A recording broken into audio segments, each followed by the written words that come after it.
What's going on, guys? Welcome back to the channel. Today I got my buddy here, Peyton, and we're going to do a video on fishing team tournaments. Basically what a team tournament is, the pros and cons about it, and just give you a general breakdown of what we think and what we do with a team tournament. So to start it off, let's explain what a team tournament actually is. Just like a standard tournament, like your solo tournament, but you're fishing with a partner. So both of y'all are contributing to a 5-fish limit. You're helping each other out, net fish, ideas, all of that, but you're fishing out of the same boat together, splitting money, all of that good stuff. So just like your normal solo deal, just it's two people fishing together.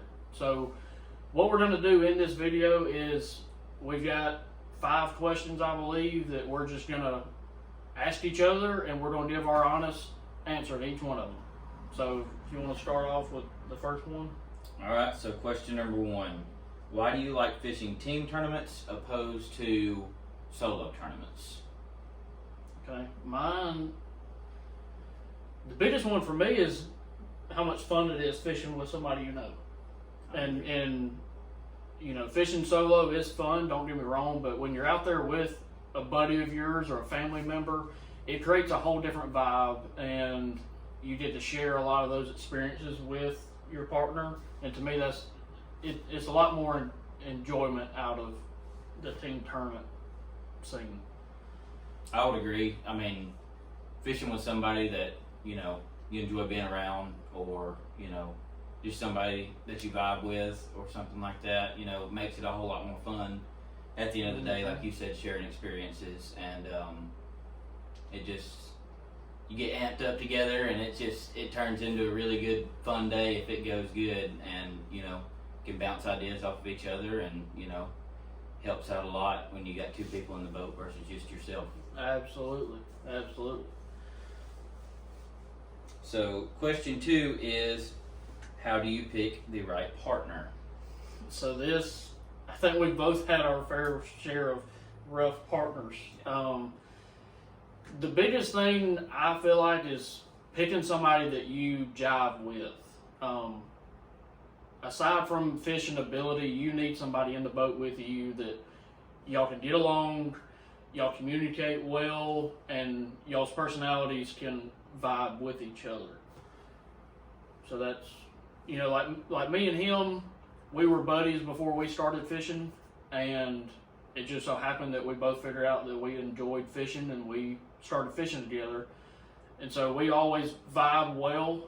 But the other thing, what we were actually talking about on the way here, is he comes from a background of fishing clear water, deep, finesse type fishing.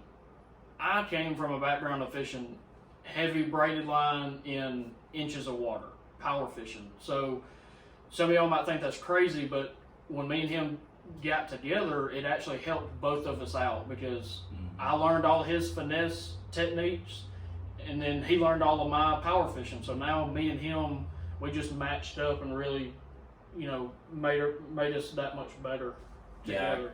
Yeah, I agree. People coming from different backgrounds of fishing, like he said, me coming from clear, deep fishery, him coming from, you know, fishing in inches of water with, you know, 65-pound braid and a flipping stick. You know, it definitely makes you bounce ideas off of each other, and you can really create a good game plan when you're not just solely stuck on one idea of how to fish. Absolutely. And, you know, it's a lot of fun. So absolutely. And let's see. Question number 3 is, how do you practice? So we've practiced a few times with both boats, haven't we? Yes. Yeah. I've taken my boat, and he's taken his boat probably 3 or 4 times for team tournaments, you know, and you just cover way more water that way. But, you know, as everybody knows, it's also that much more expensive when at the end of the day you're splitting the payday as well. So, and I think that me and you do better when we actually just take one boat.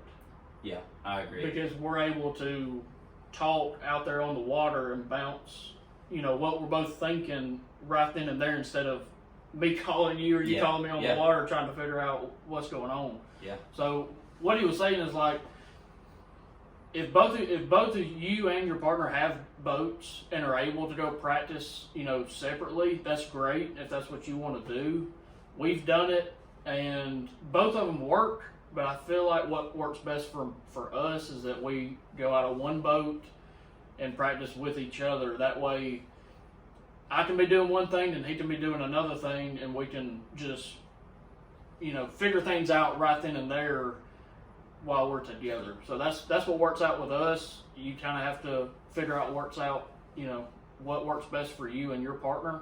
But this is what works out, with us. I agree.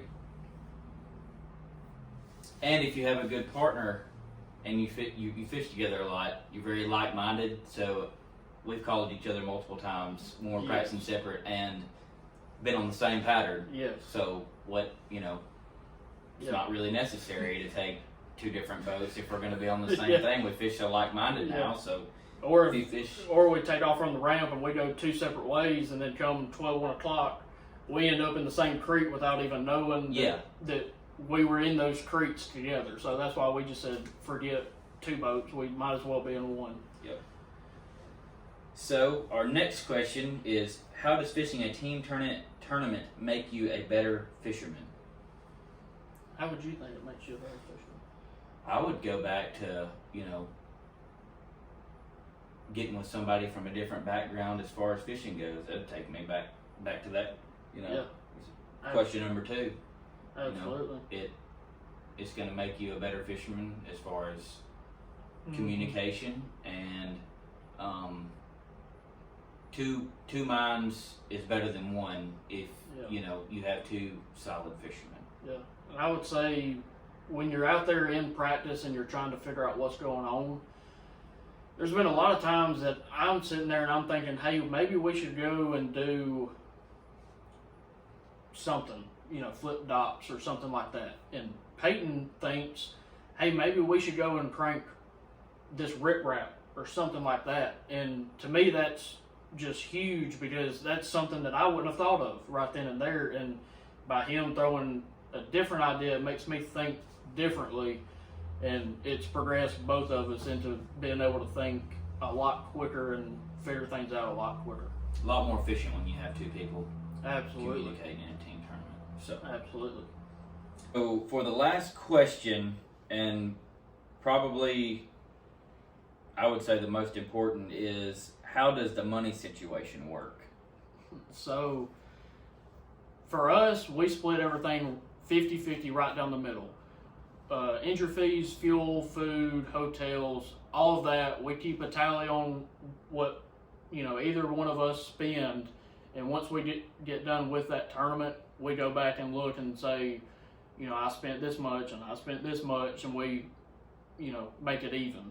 And same thing with our winnings. We split it right down the middle, unless we win, actually win substantial amounts Right. of money. That's when, if we win substantial amounts of money, we'll actually set aside X amount of dollars for, an upcoming event, just so we don't have to be out of pocket for, the next tournament.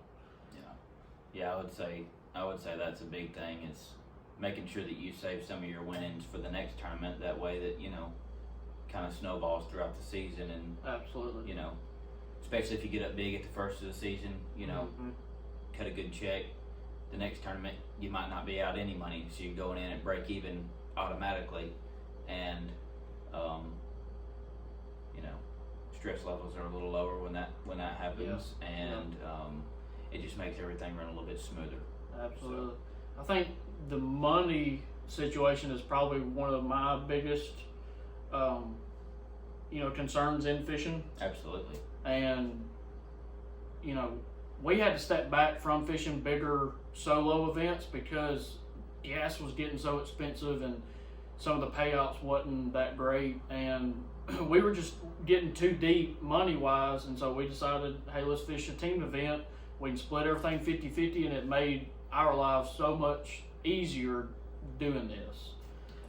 So that wraps up all of our questions we have in this video, but what we're going to do is we're going to create multiple videos in the team tournament series. So there'll be videos on actual practice. There'll be videos on different techniques like netting fish, running the trolling motor, how we select baits for certain occasions.